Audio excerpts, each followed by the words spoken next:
Harsha register ఆఫీస్లో నేను ఈ సంతకం పెట్టలేను, నాకు ఈ పెళ్ళి వద్దు అని అనడంతో బసవరాజు ఫ్యామిలీ మొత్తం షాక్ అవుతుంది. ఏంటి బాబు ఎందుకు అలా అంటున్నావు అని హర్షని బామ్మగారు బసవరాజు గారు అడుగుతూ ఉండగా ఇక హర్ష ఒక వీడియోని చూపిస్తాడు. అందులో కీర్తి ఇలా అంటూ ఉంటుంది, ఇప్పుడు ట్రెండ్ ఫాలో అవ్వడమే, మనిషిని నరికేసి డ్రమ్లో పెట్టేసి సిమెంట్తో కప్పేస్తా అనగానే బసవరాజు బామ్మ ఇద్దరు షాక్ అవుతారు. మళ్ళీ ఇలా అంటూ ఉంటుంది "ఆ, కీర్తి హనీమూన్కి వెళ్ళినప్పుడు ఏ లోయలోనో ఏ కొండ మీద నుంచో తోసేస్తా అన్న వీడియో రికార్డింగ్ చూపించి నాకు ఈ పెళ్ళొద్దు అంటూ హర్ష వెళ్ళిపోతాడు. ఇంటికి వెళ్ళగానే కీర్తిని లాగి పెట్టి కొడతాడు బసవరాజు. దాంతో బోర్లా పడిపోతుంది కీర్తి, కడుపుకి దెబ్బ తగులుతుంది.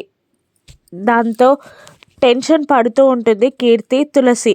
వదినని ఇలా చెప్పమన్నది నేనే అని తులసి అడ్డం రావడంతో బామ్మ తులసి చెంప పగలగొడుతుంది. ఇక పైనుండి నా కూతురి జీవితం నేను ఇష్టపడ్డట్టుగానే ఉంటుంది అని బసవరాజు వార్నింగ్ ఇచ్చి అక్కడి నుండి అందరూ వెళ్ళిపోగా వదిన అంటూ కీర్తి తులసిని గట్టిగా హక్ చేసుకుంటుంది. ఏం కాదు వదిన, టెన్షన్ పడకు అని తులసి ఓదారుస్తూ ఉంటుంది. సిద్ధు పక్కనే ఉండి కీర్తి బాధని చూస్తూ ఉండిపోతాడు. ఇక బసవరాజు ఏం చేయనున్నాడో, కీర్తి కడుపులోని బిడ్డ సేఫేనా రాను ఎపిసోడ్స్లో చూద్దాం. Thank you for